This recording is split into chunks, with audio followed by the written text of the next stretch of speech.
From wherever you are around the world, welcome and thank you for joining us. Today we're going to be exploring space. That's right. We're going to be exploring the Mars rover. Who do we have with us? Dr. Jim Rice, Geology Team Leader for NASA's Mars Exploration Rover. So let's welcome Dr. Rice to the circle. Welcome, Dr. Rice. Thank you very much for having me. It's my pleasure. This is an honor. This is really fun for me as well. I mean, Mars Exploration Rover, we've always heard about it. We've always wondered, is there anything up there? We're going to find out a little bit more about the Mars rover. I know we had a conversation off the camera, and something you mentioned to me was really interesting. You said that you were surprised, and the whole team was, that it's lasted. It just had its 11th year on Mars. I'm assuming it's still providing data. But Yes. what kind of a lifespan did you actually give this rover, you say? Well, when we landed back in January of 2004, we had these twin rovers. One was called Spirit, one called Opportunity. They landed 3 weeks apart on literally opposite sides of the planet Mars. And when we landed, we were told you would have 3 months or 90 days was our kind of warranty. The engineers said, you probably got a good 90 days on this mission, so do all you can in 90 days. And like you just mentioned, Saturday night, we just celebrated our 11th landing anniversary of Opportunity, and we're still going strong with Opportunity. Unfortunately, the Spirit rover quit working back in 2010. But even at that point, it far exceeded its lifespan of 3 months. It lasted about 6.5 years. Another thing I mentioned about these rovers, they're the size of a golf cart. They're solar powered. They go very slow on Mars. People always ask me how fast they go. It's not like your remote control car in your driveway with a joystick. It doesn't work that way. And because Mars is so far away from the Earth, it takes so long for the signal to travel. It can take anywhere between 10 and 20 minutes for the radio signal with all our instructions to tell the rover what to do to travel there, and then another 10 to 20 to come back to Earth. So you can't drive anything in real time. So we have to be real careful where we send the rover. So we don't want, if it flips over, nobody's going to turn it right side up. Okay, nobody's going to go and help it. So it's like if it gets on its back, mission over, or it gets stuck in a crater it can't get out of. So we're very careful with it. But like I said, they were only supposed to last 3 months. Opportunity is still, as we speak, still driving, exploring, making major discoveries on Mars over 11 years later. They were only supposed to drive about a little less than half a mile. And right now, Opportunity is closing in on 26 miles on Mars. Wow. Now, you may think 26 miles in 11 years, dang, that's pretty pathetic. Not really. There are no roads on Mars, no trails. Where we're going, no one has ever been before. So we're having to pick our way across the Martian surface, kind of literally inch by inch. And along the way, we're stopping to do science, make discoveries. And sometimes you'll stop at a location and spend months there doing the work, because that's what we went there to do, was to learn about Mars and the water history, and was it possible life could have got started. That's our mission. So our mission is not to put miles on the rover, but it works out, the more you drive, the more territory you explore, the more you end up learning. So that was the value of a rover. And it's hard to believe now, but there were debates in our community before we landed on Mars, the value of a rover. Some people thought landers could do the work. You could just land somewhere, stationary lander. That debate is long since dead. Everybody now is convinced that the rovers are the way to go because you get to travel. And it's kind of a no-brainer, you think about it. I'm a field geologist, and I understand the value of mobility because I go to places around the world like Antarctica or Iceland, Mars-like environments to do field work. And it's very important to have your feet or even a vehicle to drive around to explore. But there were some scientists who thought you could just land anywhere on Mars and reach out with the arm and do all the work you needed to do, take the pictures. No way. And so that debate it's a slam dunk now. It's obvious you want to go to Mars with a rover if you have the funding to do that. And it's more expensive, but that's the way to do it. Let me ask you this question. How far can you see in the rover? Because you said you have a 10 to 20 minute lag time in communication. So you really better be able to see far because you don't want to go off that cliff. Well, it's interesting you asked me that because I just put together a little presentation for our team last week. We're on top of this ridge line right now, ridge crest, the highest part of this crater we're climbing. And when you're on the high area, that's high ground, you get to see. So we could see things like about 25, 30 miles away, but we're not going to, that's way out in the distance, These are hills way off in the kind of hazy distance there. But we could see them because we were at a high point on the terrain. But when we drive the rover, we don't drive any further than we can see in the midfield distance. That's usually 100 or so meters. That's about 300 and something feet, and we don't drive any further than that usually because at that point we have stereo built up. We can tell about the slopes, how high the ground is or how steep it is. We can see how rocky it is, how sandy. So we have to evaluate all these factors before we drive anywhere because you don't want to get stuck in soft sand. That's what happened to Spirit. You don't want to get in too rocky of an area because it can tilt you or damage some of your hardware. You don't want to get too steep into a canyon or a crater, then you might not be able to get out, and you don't get enough sunlight for your power, and you end up dying. So there's a lot of factors that comes into it, and the driving is we drive where the science takes us. I mean, so we kind of have plans, big long range plans, what we want to do, how to get there, but the exact path is to be determined as we get there. We have rough ideas to keep us on a timeline, but we're always open to making discoveries. I mean, that's what we're there to do. So if we come across something super interesting, we're going to stop and do that work there. And so it's an interesting balance we have to do with our resources every day because, we're solar powered.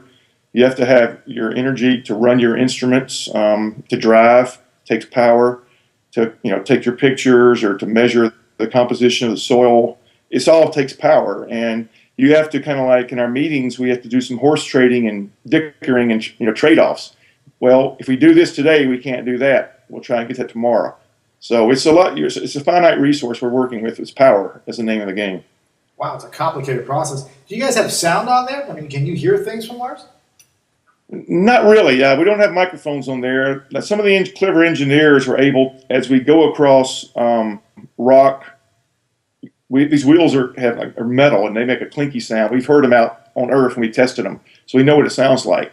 We have these accelerometers on board that measure our attitude, our position and stuff, if we're tilted or whatever.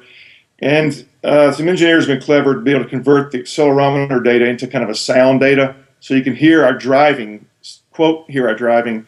And it's a different kind of sound when we go across rock versus sand. It's a tonal difference. When you're on rock, it's more of a high-pitched sound. When you're on sand, it's kind of a lower hum because it's not rock, the metal hitting the rock. They've actually translated that into like a sound, but it's not. We really don't have microphones on there per se. It's more of a electrical impulse thing, kind of turned into a sound. I don't know exactly how they did it, but we've heard that. It's interesting, but it's not like normally if you think they have microphones like we're talking right now on. It's not like that. Yeah, it would be kind of weird if somebody said, "Hey, Dr. Rice, get that thing out of here."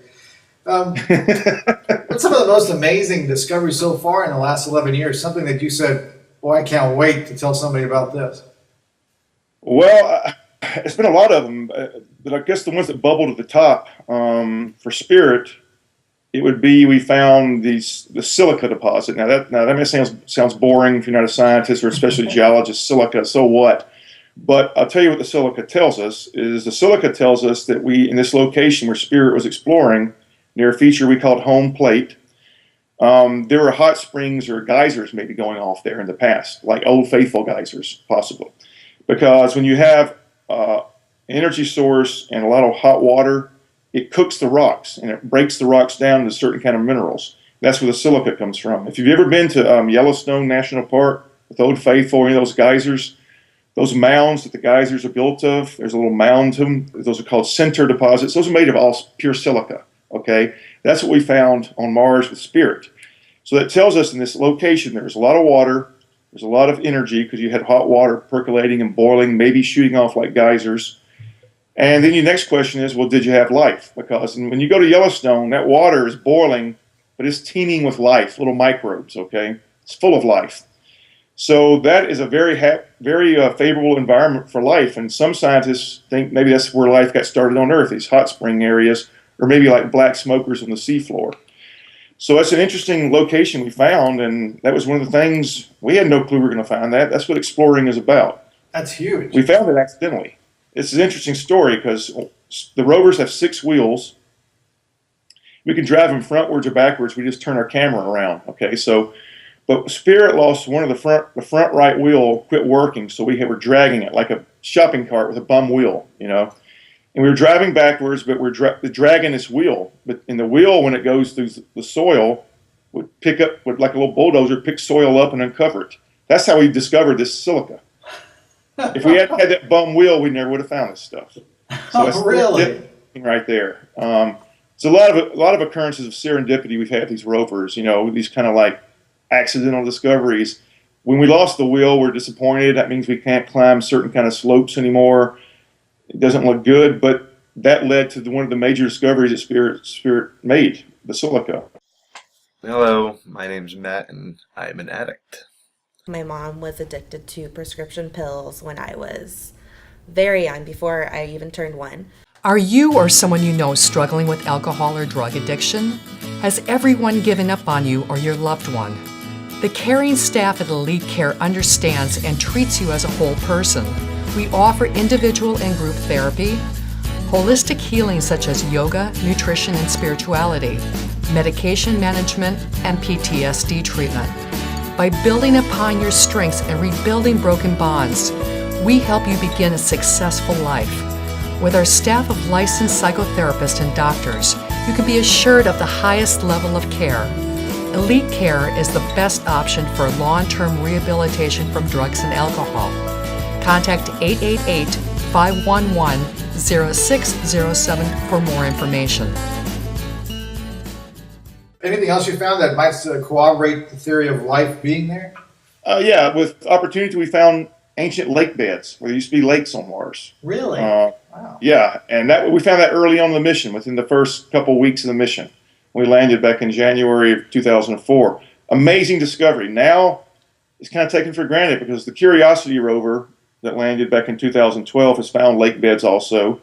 Mars was very Earth-like early in its history. That's what we know for a fact now with these rover missions, because we're finding things on the surface like lake beds, hot spring deposits, stream beds. So Mars is very much like the Earth early in its history, and it has a major change occurred somewhere, because today liquid water is not stable on the surface. Like if you went to Mars, because the pressure, atmospheric pressure is very low, and it's a very cold place, but the pressure is the main reason.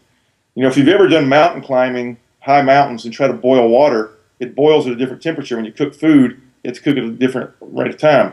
Or if your mother ever had I remember my mother used to have a pressure cooker, and you cook food under pressure, it cooks quicker because it's higher pressure. So the pressure is a big role of playing if the water is liquid or not. And now the bottom line with Mars, the atmospheric pressure is too low for liquid water to exist. So we know somewhere in the past it did exist, and there was a major climate change. And we're not sure when that occurred or even what caused it right now. We have ideas, but we're still working on those details. That's a big discovery. I hope it doesn't portend our future here. Well, that's one of the values of studying these other planets. I mean, they're like natural laboratories. Studying Venus or the Earth, the Moon, Mars, Jupiter, any of these planets in our solar system we study, we end up learning an awful lot about our planet Earth, our home planet, which is one of the values of doing this. Because people always get the question, why do we care? Why are we spending all this money doing this? We get all these problems down here on Earth, and it's not really an either-or situation. If NASA went away tomorrow morning, the NASA budget is not going to solve any of these big problems like homelessness, poor school systems, hungry children. The NASA budget is not even a drop in the fiscal budget for this country. So if NASA disappears, these problems aren't going to be solved. This is not. But the return on investment from exploring space is very great. The Apollo program, okay? Several economic studies have been done from various universities and economic institutes around the country over the years, because the last time we went to the moon was in December of 1972. It's been a while.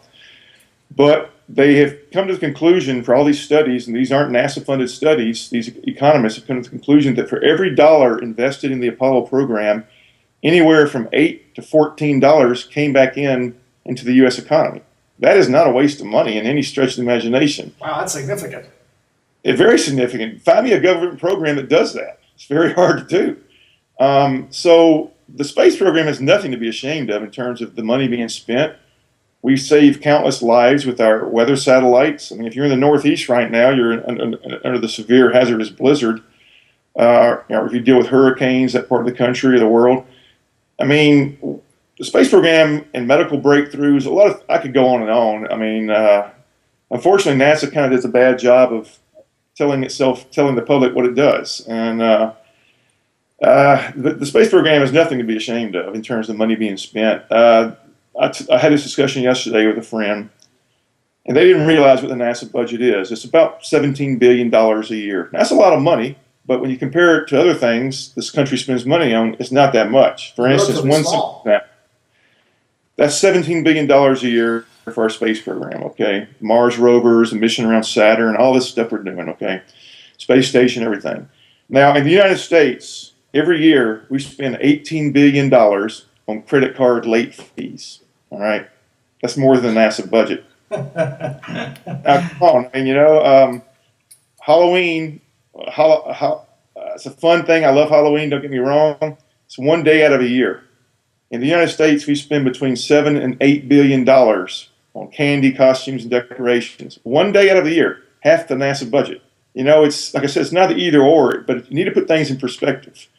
People spend more money on, women spend more money on makeup or people buying chewing gum than you do in a space program. And there's nothing wrong with women wearing makeup, don't get me wrong, but it's just to put it in perspective when you see it. When you see it that way, it becomes pretty clear to any objective person that we're not spending that much money. We need to be spending more, frankly, but we're getting a lot of benefits out of it. And for me personally, it inspired me as a kid growing up, the Apollo program. I've been interested in space since I was 7 years old, and growing up when all this was going on, we're racing the Russians to the moon.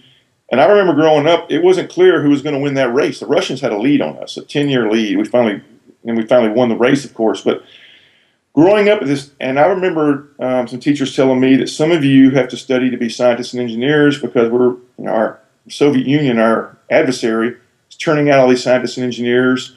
We couldn't do anything right early on in terms of the space race. It was part of the Cold War, frankly, Apollo. And but growing up when all this stuff was going on, I saw all these amazing things happening, and I got the bug, and it never went away. I don't know where. I've had it since 7 years old, and I got inspired by it. And I never was a great student. Okay, I flunked Algebra 2 in high school. I had to go to summer school. I never made straight A's growing up. My brothers and sisters made better grades than me, but I'm the only one that's got a PhD. Not bragging about it, but I'm talking about. The point I'm trying to get across is determination. And when you have a dream. And for me, this dream latched on to me is wanting to help this country explore the universe. And I knew that if I was going to do that, I was going to have to go through a lot of school. And I never liked school that much. I was an okay student, average, I guess. Better in some subjects, crummy in others. But I knew that if I really wanted to do what I dreamed about, I was going to have to go, undergrad, get a bachelor's degree and probably a PhD. And I'm kind of like, well, the rubber's meeting the road now. If you want to do what you want to dream about, you got to bite the bullet and do these things. Well, I did them, and I'm so glad I did. But, it wasn't an easy road. But most things in life you have to work for that are worth having. And for me, the Apollo program, the reason I'm talking to you today is because of the Apollo program. It inspired me as a young boy growing up, seeing this happen, impossible things happening. I mean, you still hear the expression, if we can send a man to the moon, how come we can't fill in the blank? Solve this, solve that. Because it was an amazing achievement. It was still an unbelievable achievement. And some people think it didn't happen, but it did happen. There's no doubt we landed on the moon, but that's another story. Theorists. That's a whole other episode. I have no doubt. I bet my life we landed on the moon. Here's the question you ought to ask these people. If we faked it, why did we fake it 6 times? Let me ask you this question if I can. We're a show on human behavior, and you made a great insight before the show. We were talking about how society has changed, and you said an interesting comment to me. You don't think if we had started NASA 10 or 15 years ago, we could ever go to the moon.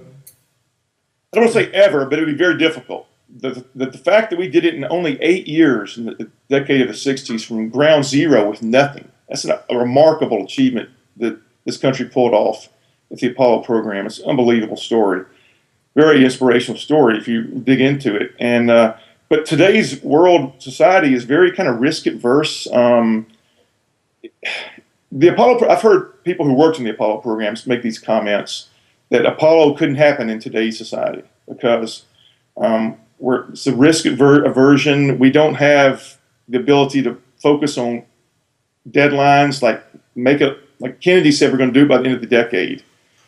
It's a lot of politics have changed. There's a lot of factors in there, but I think our society has changed, some ways better, some ways worse. But the Apollo program, like some examples, anecdotal stories I've heard, like people working today, you break your fingernail, oh, well, it's a lawsuit, workman's comp, all these kind of things.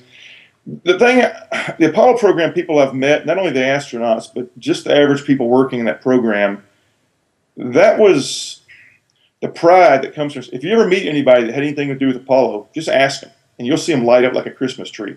They're so proud to have been part of it. And I don't care what role they played, if they swept the floor in the warehouse or they were the astronaut. Those people that worked in that project were very proud of it. It was part of the, like I said, it was part of the Cold War. It was a national effort to get to the moon. It was a dedicated focus, and you got to remember what was going on at the time. We were in the Vietnam War, okay, mired down in that war. There was a lot of stuff going on in the 60s, unrest on our university campus, riots in our cities, drug culture, a lot of just things. The country looked to be falling apart at the seams in ways. Assassinations. I mean, it was a crazy, crazy time. But the country stayed focused on going to the moon. We didn't give up on that dream. And as a kid, that showed me something, okay? I would put the news on. I would see how many Americans died in Vietnam that week. They put the casualty numbers up there. I was old enough to know that crazy things were going on in our society, but I saw our country stay focused on a goal that we committed ourselves to doing and not giving up, even when it got very hard, because, matter of fact, the Apollo 1 fire happened, what was it, 47 years ago today, when we lost our first astronauts, the Apollo 1 crew, okay? The fire broke out. People in Congress and in media said, people are dying. Maybe we should give up this moon dream. It's getting expensive. People are now dying. But the astronauts had to testify, and they're like, look, this is what we signed on to do. This is part of our job, and we know the risk. And so leave us alone. Let us do our job, basically. So the Apollo program has a lot of ups and downs in it. It wasn't a cakewalk. If you go back and look at what the country was going through, what the individual space program was happening with the Apollo program, the first mission was an outright failure. We lost the crew. It was a month before liftoff. They all got burned up in the capsule. It delayed us about almost 2 years before you got to go back on the road. And there was calls for us to cancel the whole thing. But the country stayed focused. I don't know. Now, what are we focused on right now? I mean, it's a different time. That's why I do agree with what I hear these people say. I don't think Apollo could happen in today's climate we live in. It'd be very difficult for it to happen. For instance, I'll give you an example. Not to get in politics, but when Bush was president, he had this plan. We're going to go back to the moon and on to Mars. It's called Constellation. Well, when Obama got elected, he canceled all that because, it's just kind of politics. You don't want to. But see, that's not what happened back in the 60s. Kennedy was assassinated. Johnson came in, granted the same party, but they carried on with it. And now, when you have an overturn of Congress or the White House, you kind of like almost start over again. Some ways that's good for some things maybe, but for the space program, it's a disaster because these projects take years and years, sometimes decades to do. You can't start over every couple of years because you go nowhere. You spin your wheels. And right now, NASA's plan, there is no real plan right now for what are we doing. I mean, what are we doing? Can I ask you this question? We have about 2 minutes left, and I want to get to this question before we go. We talked also about the ability of us to go to Mars, and it doesn't seem like that's going to be possible.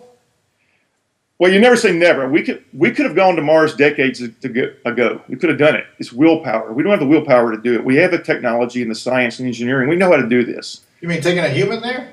Yeah. NASA had plans to do this in 1981 after we landed on the moon, but the Nixon administration canceled all this stuff. The Nixon administration canceled 3 Apollo moon flights, okay? I'm an equal opportunity. I'm not going to criticize one party over the other. They've both been, had problem giving NASA any leadership. But we could have gone to Mars. We could do it. We could do it if the president came on TV today and said, we're going to Mars and we have the proper funding. Because if you don't fund it right, you're going to have a disaster on your hands, possibly loss of life, but you're going to have a failure. So if it's properly funded And if the president came on TV and said, we're going to go to Mars and had the backing the country to do this, it would take us 10 to 15 years to do it. It's a hard thing to do, but it can be done, just like going to the moon. But the talk today is we're going to Mars in the 2030s. That's empty promises, okay? I mean, that's 20 years, something years down the road. Do you think, the funding cycles in Congress, that's not going to happen. And here's the thing. The United States of America, which is the only country that's landed humans on the moon and rovers on Mars, we can't even put astronauts up 200 miles above the surface of the Earth to go to our space station today. We pay the Russians to do that.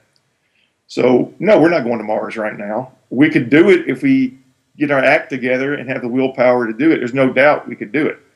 But we're not working on the vehicle to take us to Mars. We're not working on the craft that will land on Mars, the spacesuits the guys are going to wear on Mars. We're not doing any of that. So right now, we're not going to Mars. I mean, hopefully we will go, and I think there's a lot of good reasons to do it. But as I speak to you today, there is no plan to land people, no concrete real plan to land Americans on Mars in the time foreseeable future. I mean, not really at all.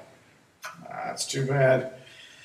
Well, thank you so much, Dr. Rice. Incredible insight looking at Mars, what we discovered over there, taking a little brief history and political tour through NASA as well. Thank you very much for joining us, Dr. Rice, on the show.